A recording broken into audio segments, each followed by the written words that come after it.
राज्यातील महापालिकांमध्ये भाजपने विजयाचा झेंडा फडकवला असला तरी अकोल्यात या विजयाच्या गजरातच नाराजीचा आवाज तीव्र होताना दिसतोय। सत्ता मिळवण्यात यशस्वी ठरलेला भाजप पक्षातील असंतोष रोखण्यात मात्र स्पेशल अपयशी ठरत असल्याचं चित्र अकोल्यात उघडपणे समोर आलं आहे। अकोल्यात महापालिका निवडणुकीच्या पार्श्वभूमीवर भाजपच्या काही आजी-माजी नगरसेवकांकडून तिसरी आघाडी उभारण्याच्या हालचाली सुरू असल्याने आधीच पक्ष नेतृत्वाची डोकेदुखी वाढली असताना आता थेट पक्षाच्या तळागाळात मोठी भगदाड पडत असल्याचं स्पष्ट झालं आहे।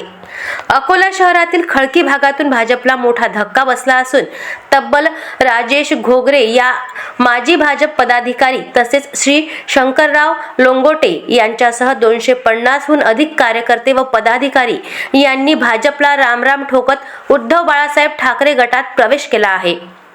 यामध्ये भाजप महिला आघाडीच्या माजी ग्रामीण उपाध्यक्ष, विविध पदाधिकारी आणि शेकडो निष्ठावंत कार्यकर्त्यांचा समावेश आहे।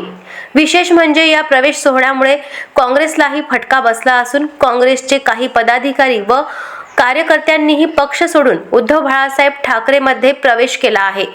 उद्धव बाळासाहेब ठाकरे गटाचे बाळापूरचे आमदार नितीन देशमुख यांच्या उपस्थितीत हा प्रवेश झाला असून प्रवेशकर्त्या कार्यकर्त्यांनी भाजप नेतृत्वावर थेट आणि जळजळीत आरोप केले आहेत। अनेक वर्षांपासून प्रामाणिकपणे काम करणाऱ्या निष्ठावंत कार्यकर्त्यांना डावलून बाहेरून आयात केलेल्या लोकांना तिकीट दिलं जातंय। पक्षवाढीसाठी घाम गाळणाऱ्यांना बाजूला सारून सत्तेच्या गणितात बसणाऱ्यांना पुढे केलं जात आहे, असा आरोप या कार्यकर्त्यांनी केला आहे। भाजपचे ज्येष्ठ नेते तथा महसूल मंत्री चंद्रशेखर बावनकुळे यांनी पक्षातील नाराज कार्यकर्त्यांची मनधरणी करून त्यांना सोबत घेणार असल्याचं वक्तव्य केलं आहे। मात्र 2 दिवसच उलटून पक्षाला गळती लागली आहे। एकीकडे पक्ष संघटनेचा कणा मजबूत असल्याचा दावा करणारा भाजप, दुसरीकडे मात्र त्याचं संघटनेतील कार्यकर्त्यांची नाराजी ऐकून घेण्यात अपयशी ठरत असल्याचं अकोल्यातील हे चित्र सांगत आहे।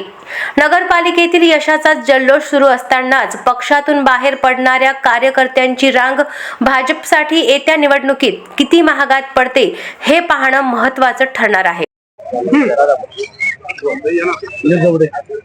कोणतं पद होतं आणि किती वर्षापासून? आम्ही गेल्या 20 वर्षापासून भारतीय जनता पार्टीमध्ये काम करत होतो।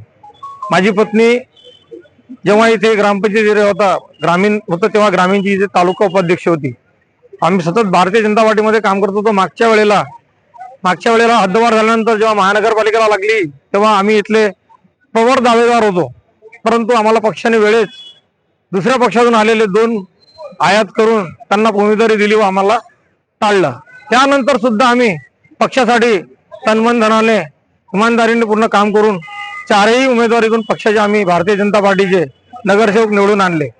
सर्वांनी त्याच्यात पूर्ण वाटा आमचा सर्वांचा सहभाग होता। त्यानंतर आमच्यासोबत एवढी उपेक्षा झाली की आम्ही प्रत्येक कामासाठी त्यांच्याकडे जेव्हा गेलो तेव्हा त्यांनी आम्हाला टाळायचा प्रयत्न केला। आज आमच्याकडे अनेक समस्या प्रलंबित आहेत। नवीन कॉलनी आहेत, नवीन कॉलनीमध्ये काही भागात अशा ठिकाणी रोड बनले जात आहेत की ज्या ठिकाणी रहदारी नाही आहे, वस्ती नाही आहे, परंतु जिथे 20 वर्षापासून लोक वास्तव्यात आहेत तिथल्या लोकांना टाळल्या जात आहे। त्यामुळे आम्ही भारतीय जनता पार्टी सोडण्याचा हा निर्णय घेतला। आम्ही यापुढे आता शिवसेनेमध्ये प्रवेश करून तनमन धनाने शिवसेनेसाठी काम करू। जे आमच्याकडून शक्य होईल तेवढं आम्ही पक्षासाठी करून पक्षाची जबाबदारी देईल ती पूर्णपणे ताकदीनिशी पूर्णपणे करण्याची आम्ही ग्वाही देतो। आमच्यासोबत साधारणतः 250 ते 300 लोक सर्व तरुण परिसरातले सर्व तरुण आमच्यासोबत, काही महिला आहेत, काही पुरुष आहेत, काही काँग्रेसमधून आलेले मंडळी आहे, काही इतर पक्षातून आलेले, काही वंचितचे आहे, अशा इतर पक्षातून मिळून आम्ही 250 लोक आज प्रवेश करीत आहोत। त्यामध्ये आमचे सहकारी हे काँग्रेसमधून आलेले आहेत। हे मागील 2017 मध्ये जिल्हा परिषद सदस्य म्हणून इथून निवडून आले होते। काँग्रेसचे तालुका काँग्रेस कमिटीमध्ये पदाधिकारी होते, यांनी सुद्धा निर्णय घेतलेला आहे। असे अनेक काँग्रेसचे, भाजपाचे, वंचितचे, काही राष्ट्रवादी, शरद पवार गटाचे असे अनेक पदाधिकारी आमच्यासोबत प्रवेश करत आहेत।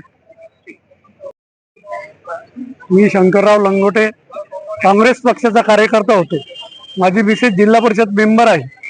मी 10-15 वर्षापासून काँग्रेस कमिटीचं, काँग्रेस कार्यालयाचं काम करीत आहे। आता आम्ही आमच्या सर्व गावा मिळून एक निर्णय घेतला, उद्धव बाळासाहेब ठाकरे गटामध्ये प्रवेश घेत आहे। आमच्यासोबत 250 ते 300 लोकांचा ग्रुप आहे। तो सर्वचे सर्व ग्रुप आम्ही उबाटा गटामध्ये प्रवेश घेत आहे. तरी आज सर्व गावात आमच्या एकच इच्छा होती की बा आपण सर्व काँग्रेस पक्ष या बीजेपी सोडून सर्वांनी उबाटा गटात प्रवेश करावा, ही सर्वांची इच्छा होती. अशाच महत्त्वपूर्ण बातम्यांच्या अपडेटसाठी अजिंक्य भारत न्यूजच्या पेजला फॉलो करा आणि सबस्क्राईब करा. Thank you for watching.